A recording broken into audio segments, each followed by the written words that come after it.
kami coba ingatkan tentang doa Nabi sallallahu alaihi wasallam dalam setiap kesempatan pasca salat yang tersebut dalam hadis riwayat Ibnu Majah itu nomor hadis 925 bahwa Nabi sallallahu alaihi wasallam senantiasa berdoa memohon kepada Allah dalam 3 hal dengan kalimat yang singkat tapi isinya begitu padat.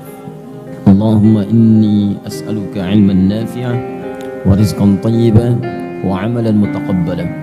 Ya Allah, hamba memohon kepadamu agar engkau menganugerahkan ilmu yang bermanfaat, rizki yang halal dan baik, kemudian penerimaan amalan yang diterima.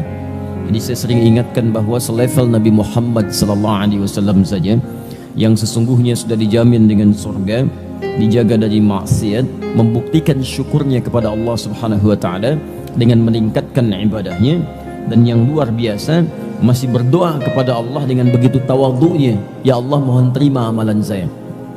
Karena itu seringkali kita bertanya, siapa kita yang bukan seorang nabi, juga bukan seorang rasul, belum ada jaminan bagi kita yang kuat untuk masuk surga, dan kita bukan orang yang maksum dari maksiat, bukan terjaga dari maksiat. Maka kita harus lebih serius dibandingkan dengan orang-orang terdahulu dalam mendekat kepada Allah Subhanahu wa taala. Ini waktunya begitu singkat, persaingannya sekarang sangat ketat. Singkatnya, jangan terlampau banyak mainnya. Ya, jangan terlampau banyak mainnya. Jangan terlampau banyak mengerjakan hal yang sia-sia. Sudah saatnya kita membuat kurikulum kehidupan yang teratur. Bahkan sholat ini dibuka dengan sholat subuh, dan ini memiliki 2 nama di antara sekian sholat yang lain. Yang lain cuma 1 nama, Zuhur, Asar, Maghrib, Isya. Subuh 2. Ya, fajar dengan subuh. Ingat, fajar dengan subuh. Fajar menunjukkan korelasi keimanan kita yang terpancar ketika mendengar panggilan untuk menunaikan sholat. Muncul pancaran dalam hati kita untuk merespon fajar. Ya, buka Quran surah ke-62 ayat yang ke-9, paling kiri sebelah atas. Ya ayyuhalladzina amanu idza nudiya lis-salati min yaumil jumu'ati fas'au ila dzikrillah. Hei orang-orang yang telah menyatakan dirinya beriman kepada Allah, kalau anda kemudian diseru di hari Jumat untuk menunaikan salat ibadah, fas'au ila dzikrillah, maka bergegaslah anda untuk ingat kepada Allah. Zikir di sana salat, karena salat disebut dengan zikir. Dari mana taunya? Buka Quran surah ke-20 Thaha ayat yang ke-14. Allah menyebut kepada Musa alaihi salam untuk menetapkan Allah sebagai Rabb, menyembahnya dan tunaikan bukti penyembahan itu dengan salat, disebut zikir. Kata Allah, innani anallah la ilaha illa ana fa'budni wa aqimis salata li dzikri wa aqimis salata li dzikri. Musa, saya Allah, tidak ada Tuhan selain saya.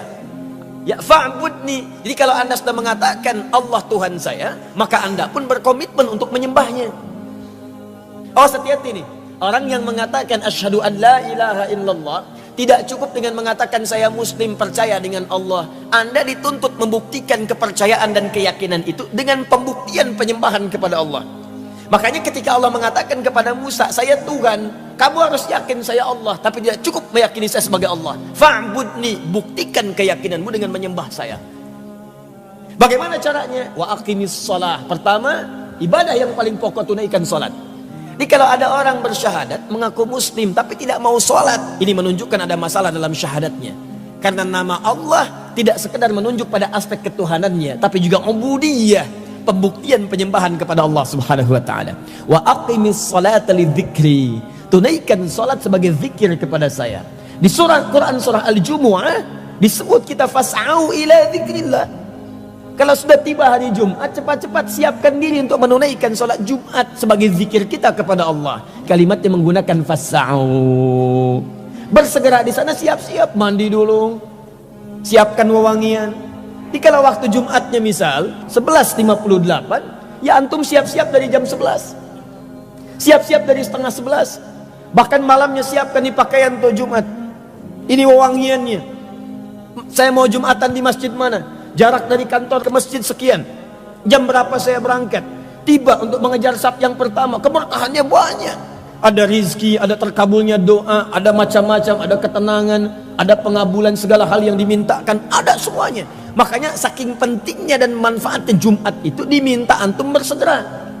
Bukankah kalau ada pengumuman mengatakan kepada Anda, di Masjid Al-Azhar besok ini akan ada pembagian bonus. Bonus untuk setiap yang datang ngambil saf pertama, masing-masing mendapatkan 10 juta. Kalau jamnya ditetapkan 11.58, pembagian jam 12 ya. Untuk saf pertama aja 50 orang pertama. Saya tanya, antum datang jam berapa? 98, nggak akan kebagian, nginep antum di masjid. Kenapa? Karena antum tahu banyak hal yang didapatkan. Nah, ini kebanyakan orang Jumatan itu tidak mempelajari dulu apa keutamaan Jumat. Karena dia tidak mempelajarinya, maka dorongan motivasinya itu agak kurang untuk datang dan mengejar keutamaannya. Itu persoalannya. Padahal Jumat itu nanti diiringi dengan kalimat-kalimat yang indah. Ada kalimat tentang rizki, wallahu khairur raziqin, di ayat ke-11-nya. Ada kalimat nanti penyandingan dengan munculnya banyak relasi, ayat ke-10-nya. Ada banyak hal yang mungkin kita bahas di lain kesempatan, tapi saya ingin tunjukkan, jangan banyak kita kemudian hidup mengisi kehidupan di muka bumi ini dengan mengerjakan hal yang sia-sia. Mulai sekarang petakan kehidupan dengan lebih baik. Anda mesti tahu apa yang mau dikerjakan di hari ini. Salat kita disebut dengan subuh, pancaran kebaikannya disebut dengan fajar, waktunya disebut dengan subuh dari kata asbah. Asbah itu sesuatu yang sudah siap dengan rencana.